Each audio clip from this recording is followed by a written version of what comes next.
আসসালামু আলাইকুম।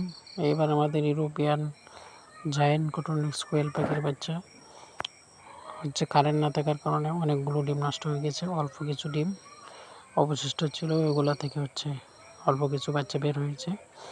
আর বড় কোয়েল পাখি আমাদের থেকে অনেকেই চাইছিল, আবদার রেখেছিল, এই জন্য অনেক মানুষকে দিয়ে দিতে হয়েছে।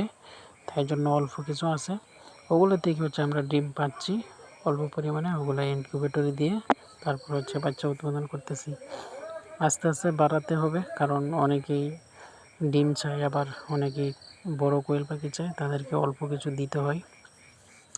অল্প কিছু আছে, ওগুলো থেকেই ডিম পাচ্ছে আর কি। তো যদি কারো ডিম লাগে 20 ডিম, তাহলে আমাদের সাথে যোগাযোগ করবেন, ইনশাআল্লাহ দেওয়ার চেষ্টা করব। অল্প কিছু অর্ধেক দিব, আর অর্ধেক আমার জন্য রাখবো আর কি, ওইরকম। ঠিক আছে, তাহলে আমাদের জন্য দোয়া করবেন, আল্লাহ তাআলা যেন খামারে বারাকা দান করে।